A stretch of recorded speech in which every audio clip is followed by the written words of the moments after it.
Hey guys, some Science, Technology and Environment Councilor পৰা requirement কাৰণে notification আহিছে আৰু এইটো requirementত আপুনি apply কৰোতে কোনো ধৰণৰ application fee payment কৰিব নালাগে। যদি আপুনি interested এইটো ভিডিঅ'ত আপুনি চেক কৰিব পাৰিব যেটো requirement আহিছে তাৰ overview খিনি লগতে কি vacancy কাৰণে আপুনি apply কৰিব পাৰিব কেনেকৈ apply কৰিব vacancy খিনিত কি eligibility criteria লাগিব কেতিয়াৰ পৰা apply start হ'ব কেতিয়ালৈকে last আপুনি apply কৰিব পাৰিব selection process কেনেকুৱা হ'ব তাৰে complete details মই আপোনাক এই ভিডিঅ'ত provide কৰিম তো প্ৰথমতে আপুনি ভিডিঅ'টো চাই লব তাৰ পিছত যদি এইটো requirement related কোনো ধৰণৰ question থাকে আপুনি ভিডিঅ'টোৰ comment sectionত comment কৰি দিব তো আহক দেৰি নকৰি আজিৰ ভিডিঅ'টো আৰম্ভ কৰো গুৱাহাটীৰ পৰা requirementৰ কাৰণে notification আহিছে 2025 ৰ কাৰণে এইটো requirementৰ overview খিনি চাই লওক organization Assam Science Technology Environment Councilৰ পৰা আহিছে notificationটো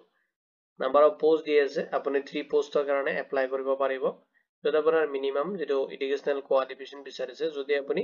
ITI কোৰ্স কাম কৰিছে তেতিয়াহলে আপুনি এলিজিবল হ'ব পোষ্ট খিনিত এপ্লাইৰ কাৰণে যেটো জব টাইপ হয় এটো আসাম গভৰ্নমেন্ট জব হ'ব আৰু এপ্লাই যেটো মোড হয় আপুনি অনলাইনত কৰিব লাগিব এপ্লাইটো এতিয়া চালক ভ্যাকেন্সি ডিটেইলছত আপোনাৰ ইলেক্ট্ৰিক্যাল টেকনিশিয়ানৰ কাৰণে পোষ্ট আছে যত আপুনি 1 পোষ্টৰ কাৰণে এপ্লাই কৰিব পাৰিব কোৱালিফিকেশন বিচাৰিছে যদি আপুনি ITI কৰিছে in electrical trade from recognized government or recognized institution of apni course to kora hobo lagibo tetia hole apni electrical technician or jeto post ase tata apni apply koribo paribo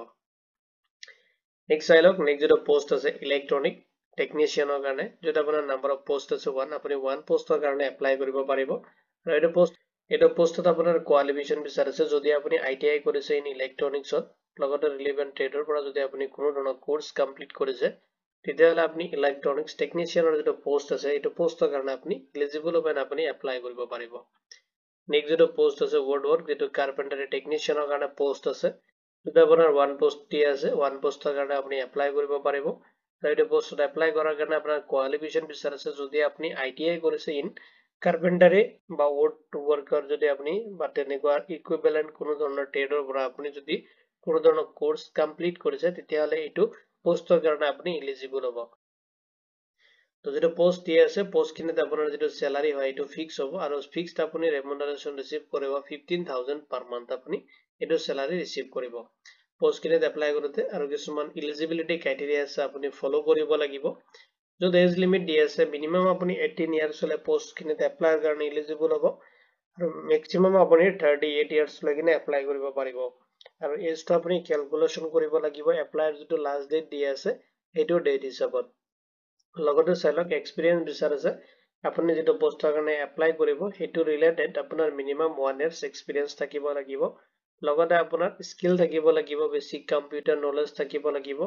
লগতে আপুনি যেটো পোষ্টত apply কৰি আছে তাৰ যেটো basic knowledge আপুনি হেতু জনা থকা হ'ব লাগিব এটা চালক হাউ টু এপ্লাই কেনেকৈ আপুনি এপ্লাই কৰিব যদি আপুনি ইন্টাৰেস্টেড এণ্ড এলিজিবল হয় তেতিয়াহলে আপুনি প্ৰথমতে এপ্লিকেশন ফৰ্ম এটা ফিল আপ কৰিব লাগিব যেটো ষ্টেণ্ডাৰ্ড ফৰ্ম আপুনি ডাউনলোড কৰি ল'ব লাগিব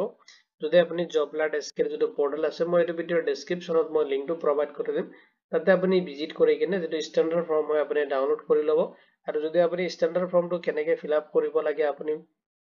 গম নাপায় তেতিয়াহলে আপুনি এটো ভিডিওৰ আই বাটনত মই প্ৰভাইড কৰি দিম তাতে আপুনি চেক কৰিব পাৰিব কেনেকৈ আপুনি ষ্টেণ্ডাৰ্ড ফৰ্মটো ফিল আপ কৰিব তাতে মই কমপ্লিট ভিডিও এটা বনাই দিছো কেনেকৈ আপুনি ফিল আপ কৰিব পাৰে নেক্সট আপুনি আপোনাৰ যেটো এডুকেশনাল ডকুমেন্টস আছে লগতে আপোনাৰ যিখিনি এক্সপেৰিয়েন্স যদি সাৰ্টিফিকেট আছে তেনেকুৱা হেখিনি ডকুমেন্টস আপুনি এটাচ কৰিব কৰি কিনে এপ্লিকেশন ফৰ্ম লৈ কিনে এটা PDF বনাব আৰু আপুনি জি ফৰ্ম এটা দি আছে অফিশিয়াল ওয়েবসাইটৰ পৰা যেটো আপুনি এপ্লাই কৰিব লাগিব তাতে আপুনি PDF ফাইলটো আপলোড কৰি দিব লাগিব আৰু যেতিয়া আপুনি আপলোড কৰি দিব তাৰ পিছত যেতিয়া আপুনি সিলেকশন হৈ যাব মানে মেৰিট লিষ্ট ওলাব তাৰ পিছত আপোনাৰ ওয়াৰ্কিং ইন্টাৰভিউৰ কাৰণে মাতা হ'ব তাৰ ওপৰত বেছ কৰি কিনে আপোনাক সিলেকশন কৰা হ'ব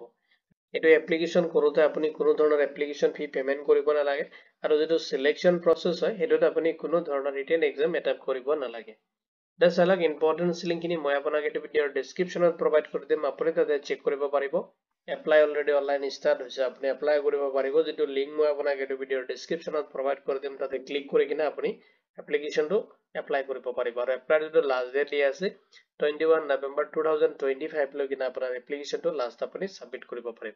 যদি আপুনি ইন্টাৰেস্টেড তো এতিয়াহলে আপুনি এপ্লাই কৰি দিব এটো ৰিকোয়াৰমেন্ট ৰিলেটেড যদি কোনো ধৰণৰ কোৱেশ্চন থাকে আপুনি এটো ভিডিওৰ কমেন্ট সেকশনত কমেন্ট কৰি দিব ভিডিওটো চোৱাৰ বাবে ধন্যবাদ দি কিনে আজিৰ ভিডিও মই ইমানতে সামৰিছো